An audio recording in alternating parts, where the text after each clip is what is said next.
Soyez les bienvenus, nous sommes heureux de vous retrouver pour ce nouveau numéro d'International.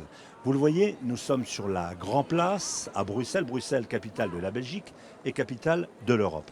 Nous allons aller à la rencontre de la Fédération Wallonie-Bruxelles et de son ministre-président Rudy Demotte. Beaucoup de questions autour de cette communauté francophone, 4 500 000 personnes sur un total de 11 millions de citoyens belges. Et nous allons évoquer la situation du pays. Il y a quelques années, on disait qu'il était au bord de l'implosion. Qu'en est-il aujourd'hui?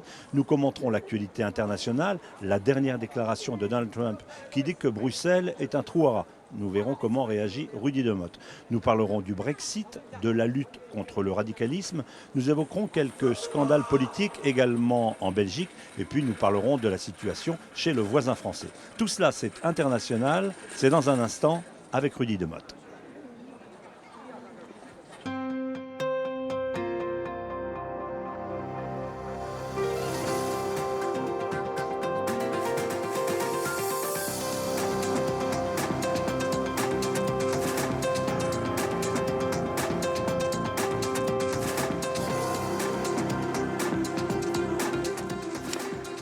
Donc international, je vous retrouve sur ce plateau de la radio-télévision belge d'expression francophone, la RTBF, nos amis de la RTBF qui nous accueillent aujourd'hui pour cette émission avec vous, Rudy Demotte. Merci d'être avec nous.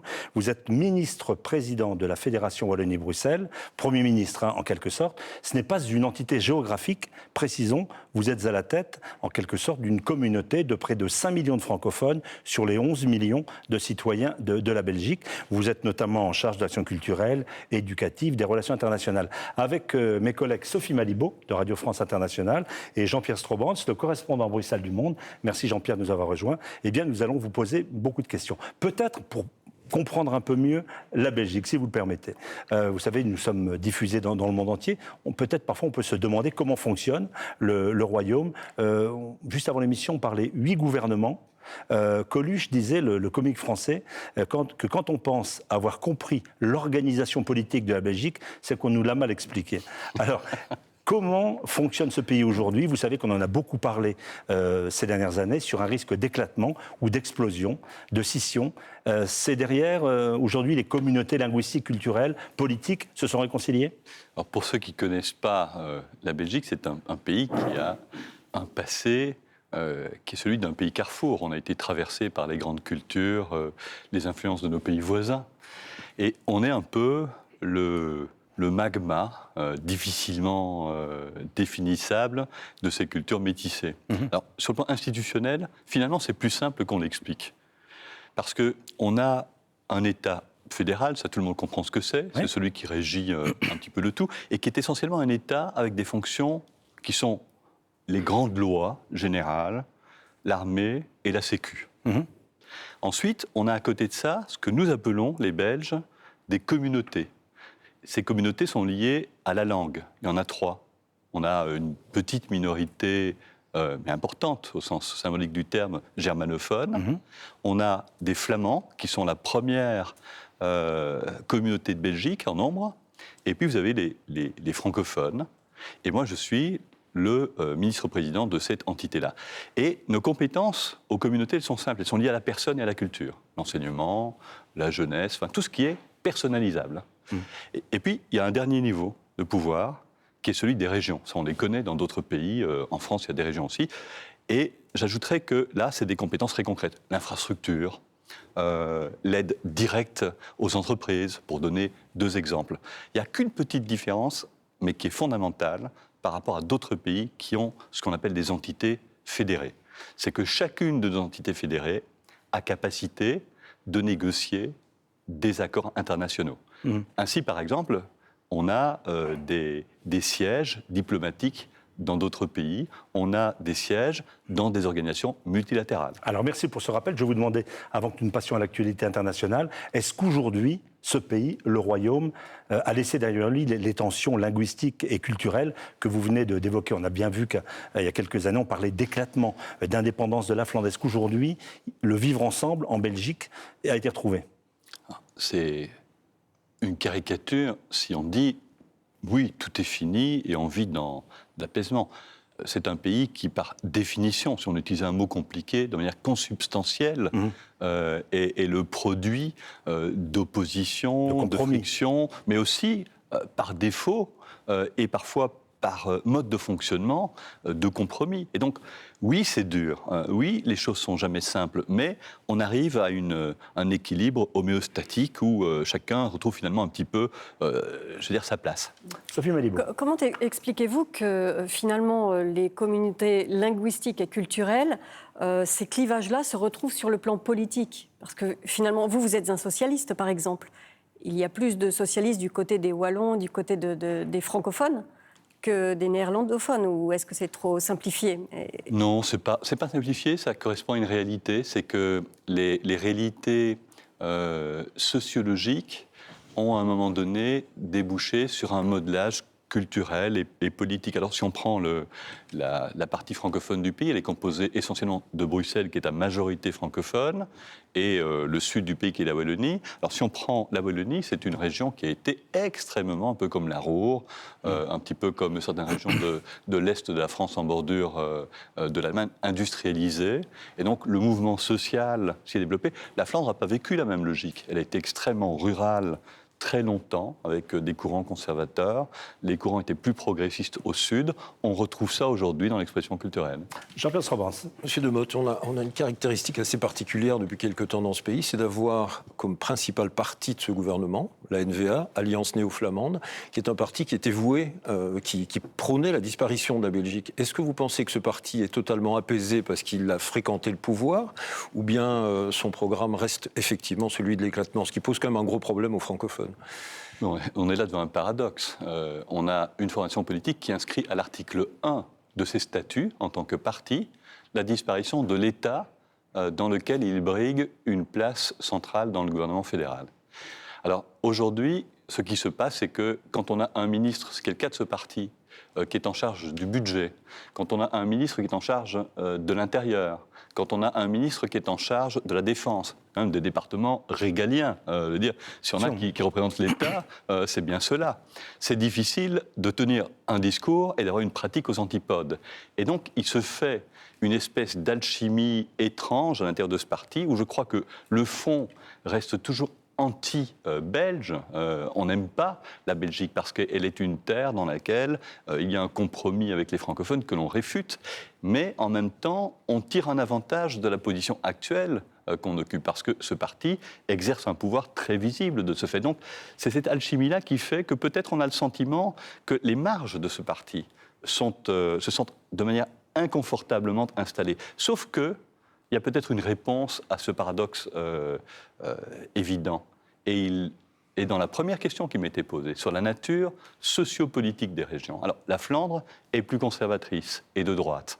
Alors, si on arrivait à un moment donné à imposer cette vision plus conservatrice et de droite à l'ensemble du pays, cette vision qui est ressentie aussi comme flamande, parce que les deux sont mêlés, le phénomène communautaire d'un côté, le phénomène sociopolitique de l'autre, mais peut-être bien que ça apaiserait un peu. Je crois que c'est le schéma dans lequel on est aujourd'hui. Alors, nous allons en arriver à l'actualité. Vous avez vu, par exemple, à Paris, il y a encore 48 heures, un attentat perpétré. Le monde a pu voir, l'Europe a pu voir qu'un certain nombre d'actes terroristes avaient été fomentés depuis Bruxelles, depuis Molenbeek, pour ne pas le citer. Vous-même, vous êtes très attaché à déradicaliser, comme on dit. Comment est-ce que, quand on est à la tête d'une structure politique comme la vôtre, on peut se dire qu'on va réussir dans ce domaine-là? Ça marche, la déradicalisation? Si ma réponse était oui, je crois que le monde vivrait aujourd'hui dans un état de quiétude. Et si vous nous disiez non? Et si je vous dis ça ne marche pas, en effet. Alors à quoi ça sert d'essayer? Alors pardon pour la formulation de ma question. Donc on est effectivement dans un contexte d'abord où les clichés sont nombreux, à commencer par celui d'une localisation des foyers de radicalité. Je pense que le monde en tant que tel nous fait la démonstration de ce côté multipolaire. On n'a pas aujourd'hui, malheureusement, des points d'ancrage qui expliquent tout. Monsieur Demotte, on parle quand même, pour les gens de Molenbeek, quand même d'une communauté de djihadistes engagés, partis en Syrie, de quelques 80. La proportion est quand même extrêmement élevée dans certains foyers. Est-ce que vous êtes encore dans le déni de ce type de phénomène? Non. En même temps, on relativise, parce qu'il ne suffit pas de dire on a fait ce constat-là, il faut aussi étudier les causes racines. Après, d'ailleurs, ce qui s'est passé à Nice, etc., montre que les foyers en France étaient nombreux aussi. Mais pour prendre une explication plus en profondeur, on est devant une responsabilité également de l'Occident sur l'émergence de ces mouvements. Quand nos médias, dans un premier temps, sur des conflits comme le conflit syrien, présentaient ce conflit un peu comme étant un conflit, finalement, qui ressemblait à ce que fut la guerre d'Espagne, où on allait sauver les mouvements démocratiques. C'est manichéen. Et avec une vision manichéenne, des jeunes se sont engagés à l'époque avec une vision qui était une vision elle-même tronquée. Après, on s'est rendu compte que le terrain était beaucoup plus compliqué qu'on ne le pensait, qu'il y avait des forces djihadistes, que l'État islamique avait ses racines, et on a commencé à entrer dans une période de doute. Mais donc, nos propres représentations mentales ont contribué à un moment donné à légitimer des départs. Aujourd'hui, quand on lit ces départs, tous n'avaient pas les mêmes racines. D'ailleurs, mais ce problème ne date pas de la Syrie, puisqu'on se souvient dans les années 80 et même en 2001, ce sont des djihadistes venus de Molenbeek qui sont partis assassiner le commandant Massoud en Afghanistan. C'est quand même un problème très ancien. On dirait qu'on est encore en train de découvrir. Ce que je veux dire par rapport aux gens qui vivent à Molenbeek aujourd'hui, il faut faire attention de ne pas les stigmatiser et de penser qu'on a là le vivier de l'explication. D'ailleurs, comme ce fut de manière assez imbécile présenté par des pseudo-scientifiques travaillant pour le compte, à un moment donné, des anglo-saxons, disant qu'on liait le radicalisme à la francité, à l'usage de la langue française et de la culture. Donc je pense que ce type de caricature n'aide effectivement pas à décryptateur. Au Québec, on a eu, dans les outils d'approche antiradicale, une réflexion sur ce qui conduit à un moment donné à cet abandon de valeurs. Et je pense que c'est ce qui doit nous interroger aujourd'hui par rapport à notre jeunesse. Est-ce que le désœuvrement idéologique, politique, la perte de repères, l'approche peut-être un peu naïve du multiculturalisme y a conduit? Je pense qu'il y a un peu de tout. Mais l'outil de la réponse à cela, c'est certainement pas la caricature. Un peu naïf, dites-vous. Ça veut dire que peut-être que les autorités, dans leur globalité, peut-être vous-même, avaient été trop indulgents vers le communautarisme? Je pense que le communautarisme n'est pas une réponse. Ce qu'il faut, c'est... Parce que le communautarisme peut ressembler à ce que les anglo-saxons eux-mêmes ont construit. C'est-à-dire des couches de lasagne où on se... D'ailleurs, le français a un mot qui est très beau et très ambigu. C'est un verbe, tolérer. Si je vous tolère à ma table... c'est pas vraiment un compliment. Vous mangez proprement, je vous tolère. Les édits de tolérance en France étaient souvent la stigmatisation de moments de tension et de haine extrêmement radicaux. Moi, je pense que là, on ne doit plus être dans la tolérance. On doit entrer dans l'interpénétration fructifiante des cultures. Parce que je pense qu'on a oublié aussi nos apports mutuels. C'est vrai qu'on ne peut pas relier aujourd'hui l'islamisme radical au monde de l'islam. Mais en même temps, quand on a des islamistes radicaux, comme des gens d'extrême droite violente, ou toutes les formes d'extrémisme, on ne peut pas fermer les yeux sur cette réalité. Et c'est là qu'on a une responsabilité. À Molenbeek, qui a été une municipalité gérée pendant très longtemps par le Parti socialiste et par un personnage qui compte en Belgique, Philippe Moureau, est-ce qu'il y a eu de la naïveté? Est-ce qu'on a voulu éviter à tout prix, au nom de la paix civile, de voir concrètement ce qui se passait dans certaines mosquées, dans certains quartiers? On a découvert quand même des choses extrêmement inquiétantes dans cette municipalité. Est-ce qu'il y a une réflexion dans votre parti à partir de là? Je pense que tout le monde est interpellé par ce qui se passe là où les problèmes se sont effectivement révélés. Alors, sans vouloir non plus avoir de regard qui est un regard a posteriori. Si on réécrit l'histoire dans beaucoup de domaines, on se dit mais voilà le chemin qu'on aurait dû emprunter. On ne peut pas non plus, sous couvert d'une tolérance, tout à coup porter la responsabilité de ce qui s'est passé à Molenbeek sur le seul pouvoir communal. Je pense que s'il y avait eu des problèmes réels liés à la sûreté de l'État, le premier corps qui aurait dû en être conscient et rapporter ces éléments, ce sont les gens qui ont pour fonction le renseignement dans le pays. Et donc il y a là ça n'a pas marché. Le constat, il est posé par les faits, davantage que par l'analyse. Ouais. Il y a des accusations très graves qui circulent, des accusations de clientélisme. et vraiment de cécité face aux faits qui étaient sur le papier, qui étaient visibles.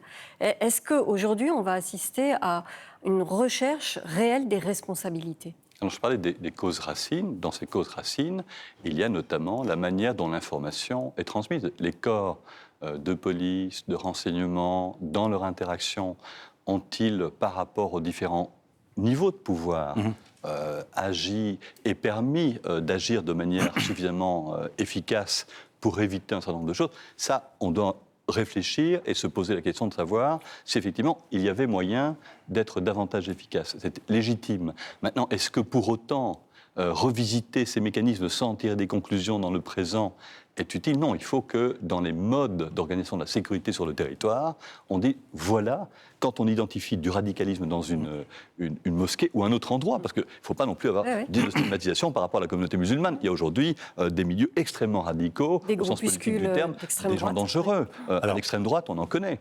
Rudy Demotte, on ne sait pas citer sitôt le président américain, le 45e président américain, qui a affirmé qu'il était venu, vous le savez, à Bruxelles il y a quelques années, il y a 20 ans, que c'était prévu, etc., qu'aujourd'hui, je cite le président américain élu, ce serait un trou à rats où les musulmans ne se sont pas intégrés. Comment est-ce que vous allez éventuellement un jour rencontrer ce président et qu'allez-vous lui dire? Vous allez l'inviter? D'abord, je ne souhaite pas entrer dans une relation ni de cordialité et encore moins d'hostilité. De démarche proactive pour le rencontrer. Je ne le souhaite pas. J'appartiens... Vous serez peut-être bien obligé de le faire. J'ai déjà refusé des contacts. Mais bon, le vice-président... on ne va pas se comparer.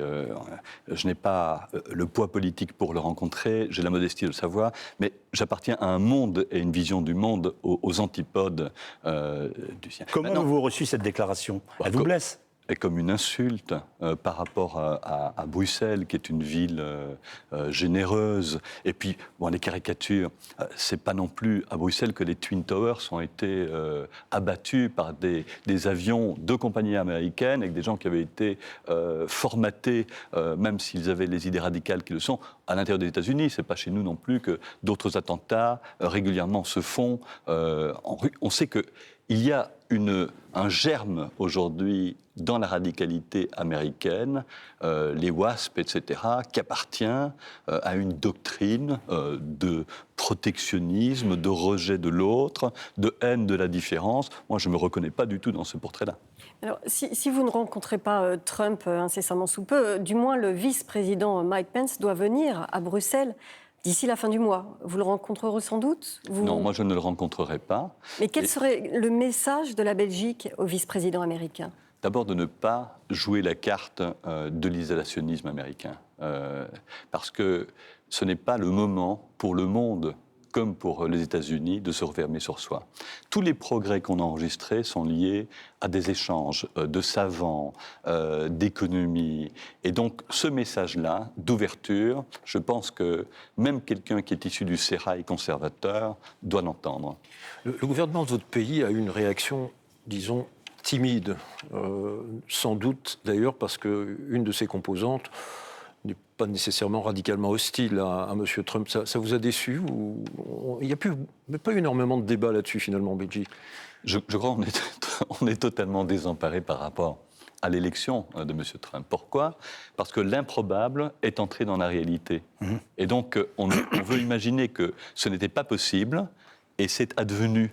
Et donc, on a aujourd'hui une forme de désorientation politique. Et je pense que nos opinions publiques, comme les leaders politiques, subissent cette désorientation. Alors, Rudy Demotte, vous parlez de ce qui est improbable avec les États-Unis. On parlera dans un instant du Brexit, qui n'était pas non plus l'hypothèse la plus probable. Avant cela, sur les antennes de TV5 Monde, sur celle de RFI, pause d'actualité, et on retrouve Rudy Demotte, ministre-président donc, de la Fédération Wallonie-Bruxelles. À tout de suite. Retour à International. Nous recevons aujourd'hui Rudy Demotte, ministre-président de la Fédération Wallonie-Bruxelles, c'est-à-dire Premier ministre de cette communauté francophone de Belgique, aux alentours, nous le disions, de 5 millions d'habitants. Nous parlions de la réalité du terrorisme, de l'élection de Trump, avec cette décision très controversée à propos de la migration. Sophie Mélébaud.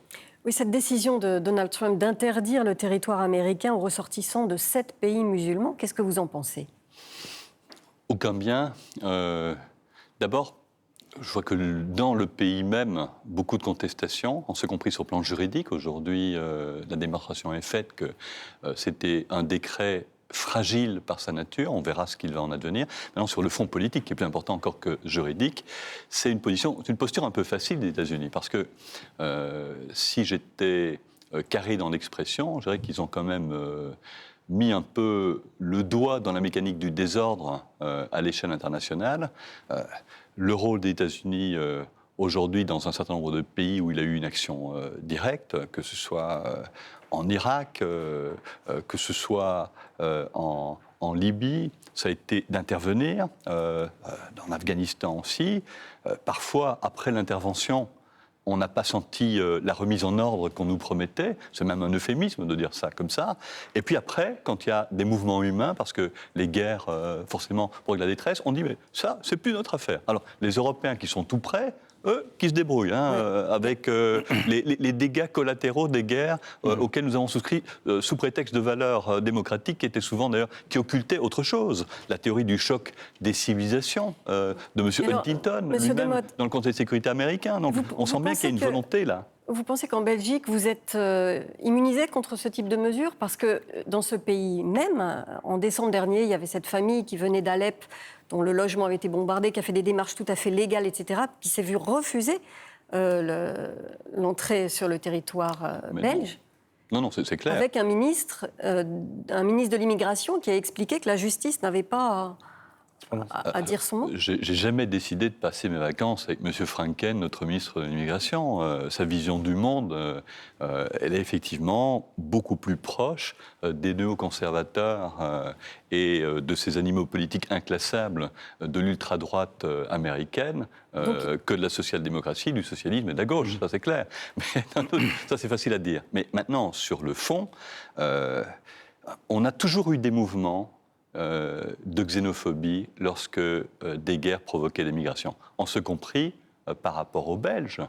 Lorsque les guerres éclataient chez nous et qu'on quittait le pays pour aller dans les pays voisins, dans les premiers temps, c'était pas toujours un accueil chaleureux, si je peux m'exprimer ainsi. Donc la xénophobie a toujours fait partie de la nature humaine. Elle monte en Europe. Elle monte de plus en plus. D'autant plus qu'elle est entretenue par les discours. Voilà. On a à la fois une Europe qui a fait défaut dans ses missions économiques et les pauvres se battent avec les plus pauvres. Et quand on voit des gens qui sont des réfugiés sans rien, qui arrivent même parfois avec de beaux bagages intellectuels, mais qui arrivent démunis de tout, eh bien ça crée effectivement des conflits qui ont d'abord une nature sociale. Alors il n'y a plus de réponse européenne sur ce thème de l'immigration. On voit que par exemple en Europe centrale orientale, on est plutôt sur la position de Trump. Ailleurs, il y a une propension à davantage accueillir les migrants. Où se situe aujourd'hui la communauté que vous représentez, la Fédération Wallonie-Bruxelles? Sur l'Europe sud-orientale, c'est-à-dire celle qui borde les pays qui sont les pays de la porte d'Europe vers le Proche-Orient, notamment dans les Balkans. Il y a une tradition de méfiance, parce que ce sont des pays qui ont été très longtemps dans des logiques de confrontation. Historiquement et culturellement, il faut comprendre qu'on n'a pas exactement la même lecture non plus des frontières. D'un autre côté, on ne peut pas pour autant accepter ce qui est dit. Quand je m'en vais pour prendre un pays qui n'est pas dans le sud-est de l'Europe, mais qui est plutôt à l'est et un peu plus au nord, comme la Pologne, moi je ne peux pas entendre un discours, je m'en suis d'ailleurs expliqué avec un vice-premier ministre polonais il n'y a pas si longtemps, je ne peux pas entendre un discours dans lequel on dit attention, c'est de votre faute ce qui arrive chez vous parce que vous avez été trop tolérant. Moi j'ai entendu à l'époque communiste, dans la même Pologne, ailleurs, en Bulgarie, pour donner un autre exemple de pays que je connais bien, des gens dire ce qu'on vous envie à vous là-bas en Occident, c'est cette capacité d'ouverture. Aujourd'hui, ces pays entrent dans l'Union européenne, se sont libérés du joug qui était le leur, et ils reprochent exactement ce qu'ils trouvaient être notre qualité à l'époque. Maintenant, ça ne veut pas dire pour autant qu'on doit tout accepter. Il y a par exemple un examen qui doit se faire lors de l'entrée sur le territoire pour éviter que dans les milliers de personnes, parfois une seule, échappent à la vigilance, mais pour autant, n'oublions pas que la plus grande partie des gens, l'immense partie des gens, sont des gens en détresse. Alors, il y a eu, nous le disions avant cette pause, il y a eu des événements importants voici quelques mois avec la sortie donc de la Grande-Bretagne de l'Union européenne. Qu'est-ce que ça change pour Bruxelles? Est-ce que vous espérez, comme Paris ou d'autres villes, au fond récupérer une capacité financière, économique? Ça peut être une opportunité pour la Belgique? Alors, il y a deux lectures radicalement différentes qui se font jour aujourd'hui. Il y a une lecture qui est celle, d'ailleurs annoncée par l'homme qu'on présente comme le futur ambassadeur auprès de l'Union européenne, désigné par Trump, qui dit c'est le délitement. On vous assure que l'Union européenne, c'est foutu, comme l'ancienne Union soviétique, je m'en suis personnellement occupé, elle va se casser la figure. M. Belov, qu'il s'appelle. Et là, il y a une résonance européenne dans ce discours. Quand on voit un peu ce qui se passe dans la Hongrie de M. Orban, quand on voit avec le parti Droit et Justice en Pologne, dont je parlais indirectement, quand on sent la volonté d'un certain nombre de pays de se replier sur eux-mêmes, eh bien ça c'est l'écho au Brexit, Grexit, Grexit. Moi je pense que c'est une vision totalement, je veux dire, déracinée de l'intérêt européen. Alors quelle est la parade ? Alors, c'est l'autre branche à laquelle je souscris, qui considère, ne considérons pas que ce mouvement est un mouvement qui nous donne des opportunités. Parce que certains disent, puisque ça se passe comme ça, on va reconstruire une Europe autrement. Moi, je pense que dans l'Europe aujourd'hui, quels sont les défauts de notre Europe ? C'est qu'elle a renoncé à son impérium. Tout ce qu'on fait, c'est utiliser le pouvoir de l'euro pour imposer des logiques qui sont de corset. C'est-à-dire, on n'a plus d'imagination, on a oublié le rêve et la capacité d'entreprendre. Alors, il y a un outil qu'on peut utiliser aujourd'hui pour ceux qui veulent aller plus loin et plus vite. Ça s'appelle les accords de coopération renforcés. Qu'on les utilise, qu'on refasse une Europe plus forte dans un noyau et qu'on convainque les autres, plutôt que de dire, vous savez, la Bulgarie, la Roumanie, c'est des écarts de richesse trop importants, puisque c'est comme ça, laissons-les partir et on se débrouillera mieux. Non. Le socle européen doit rester pour tous, mais ceux qui veulent aller plus vite doivent également se le voir accorder. Dans cette Europe-là, M. Demotte, on assiste à une érosion assez évidente du pouvoir des socialistes ou des sociodémocrates. Votre parti reste un parti majoritaire dans sa région, mais globalement, au niveau européen, on voit une grande crise chez les sociodémocrates. Comment vous l'analysez ? Comment elle s'explique ? À la chute du mur, je faisais partie d'un petit groupe qui rêvait d'une troisième voie qu'on appelait socialisme et liberté. Parce que nous étions convaincus que devant l'absence de communisme et devant les outrances du capitalisme, allait pouvoir s'ouvrir un espace de socialisme libre et qui prenait plein de valeurs positives. Alors, ça ne s'est pas passé comme ça. Pourquoi ? Parce que finalement, d'abord, on a retrouvé d'autres ennemis. Là où c'était l'ennemi communiste pour le capitalisme, avec Huntington, on en parlait tout à l'heure, ça redevient l'ennemi des pays qui sont un peu plus pauvres que nous et qui veulent nous agresser, les étrangers.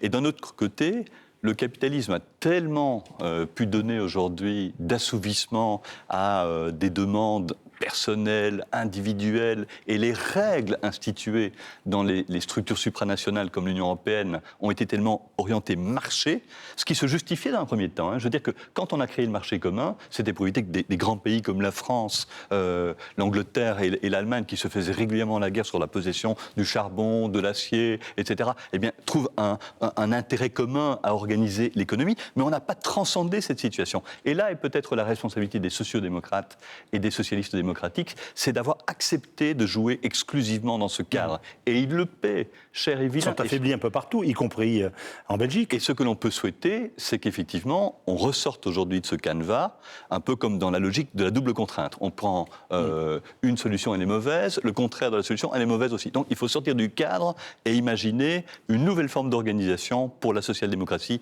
et le socialisme moderne. Il faut, mais est-ce que vous voyez le moindre signal dans ce sens-là ? Est-ce qu'il y a le moindre frémissement dans ce sens-là ? Alors, pour le moment, c'est plutôt des coups de pied au cul au socialisme démocratique.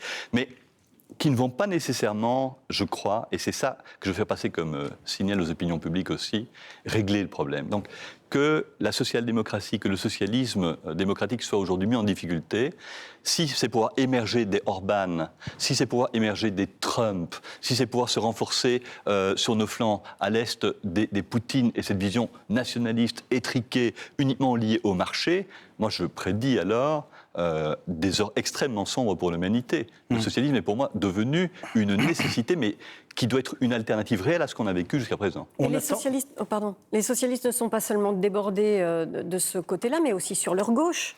Il y a en Belgique même d'ailleurs un parti du travail belge qui commence à concurrencer beaucoup les socialistes, un peu sur le mode Syriza et compagnie. Oui. Les mêmes qui après ont dû faire des compromis et se rendre compte de ce que, comme dans les mains sales de Sartre, à un moment donné, il faut toucher au cambouis.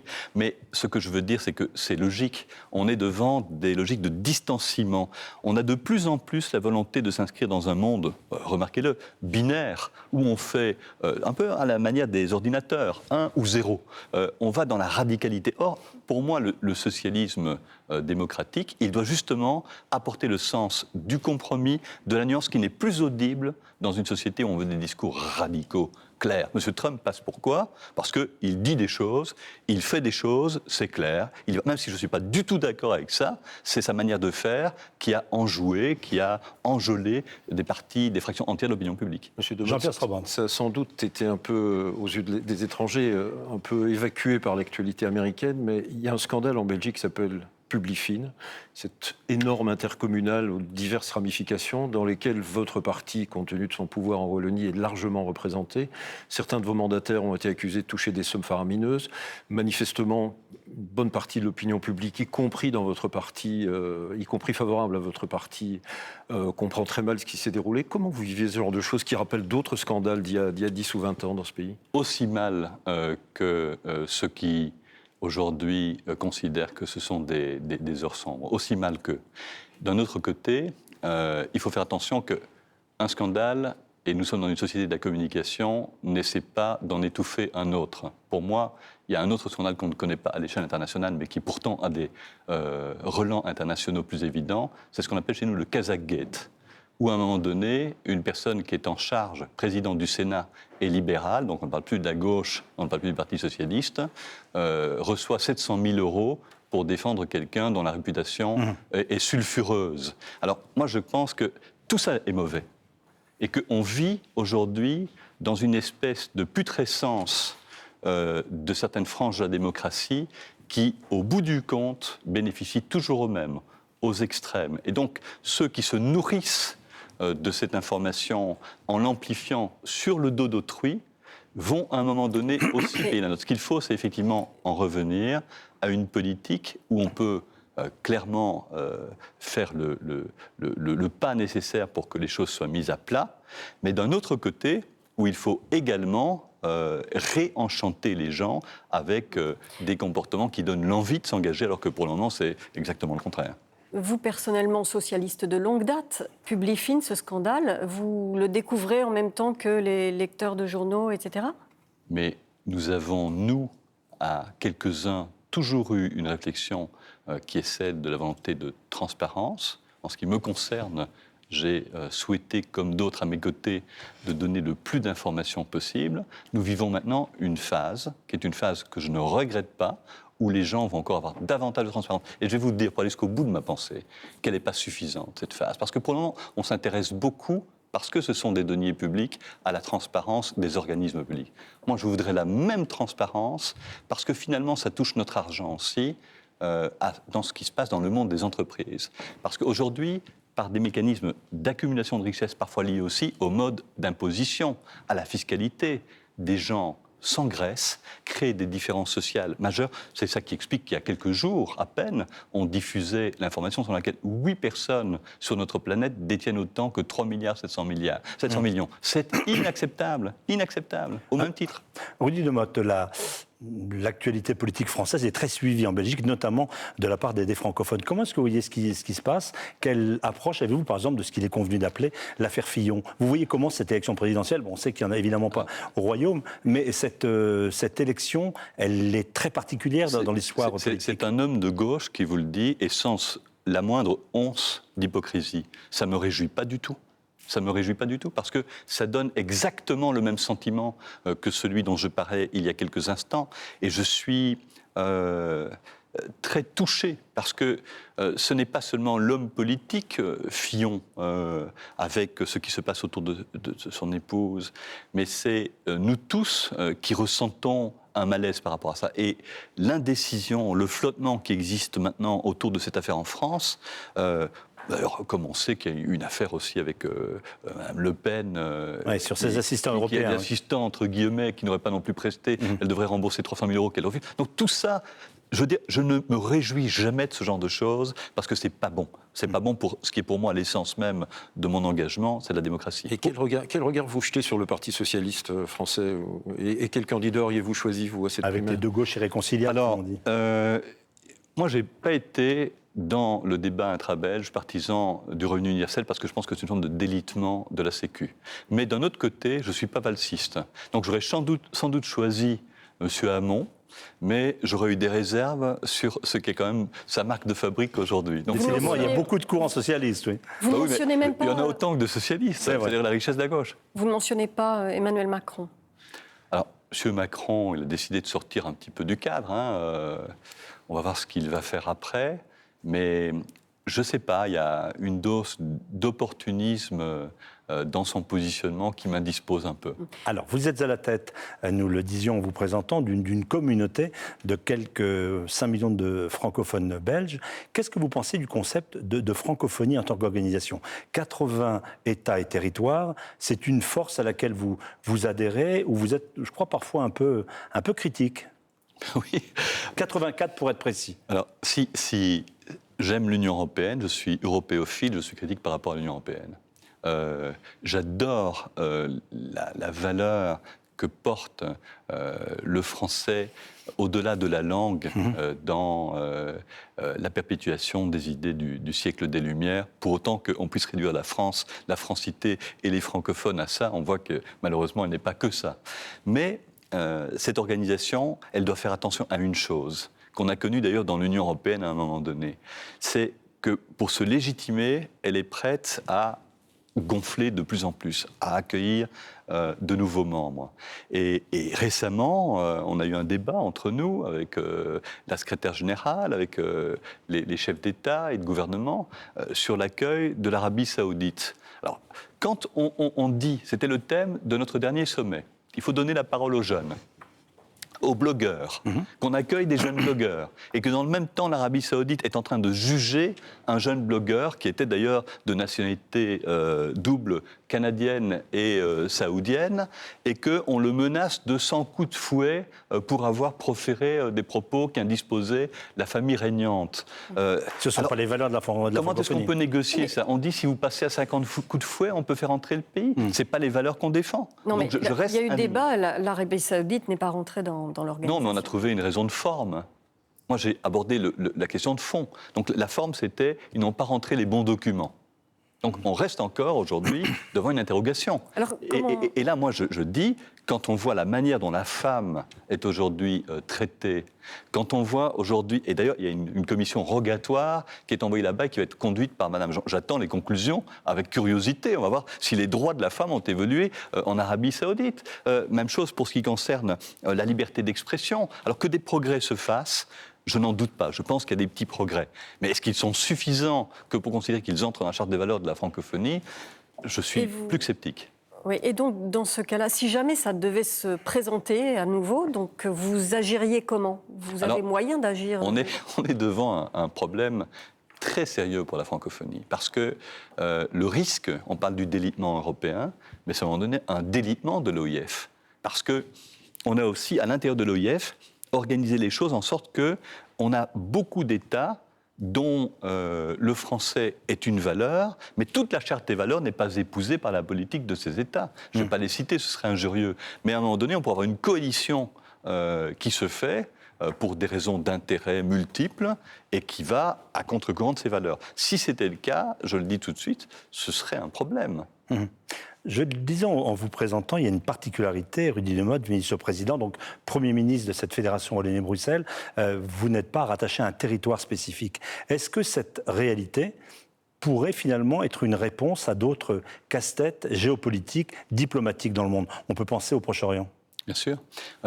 J'appartiens à des entités parfois supranationales ou locales. Par exemple, l'Eurométropole de Lille-Courtrai-Tournai, qui est un territoire organisé sur une autre base que les États-nations, que les organes classiques. Alors là, la communauté française de Belgique, eh bien, elle a cette capacité de toucher aux personnes. Si vous prenez Jérusalem, par exemple, ça peut être un modèle intéressant, où vous avez des exercices concurrents de pouvoir qui exercent sur un même espace et qui permettent de défendre les droits culturels, à l'enseignement et les droits fondamentaux des individus. Je sais que les Palestiniens et certains Israéliens progressistes se sont intéressés à ce modèle. Bon, je pense que c'est peut-être un début de solution, certainement pas parfait, on voit qu'on a encore des frictions en Belgique entre communautés, mais en même temps, c'est quand même une façon de dialoguer de manière structurelle. Donc il peut être exportable dans un certain nombre de situations, peut-être. C'est ce qu'on souhaite, et c'est pour ça qu'on développe aussi des outils pour le promouvoir. On a lancé une chaire Mahmoud Darwish, dont le but est justement de jeter des ponts entre la communauté française de Belgique et des poètes et des courants philosophiques du Moyen-Orient, du Proche-Orient. Jean-Pierre Sorbans.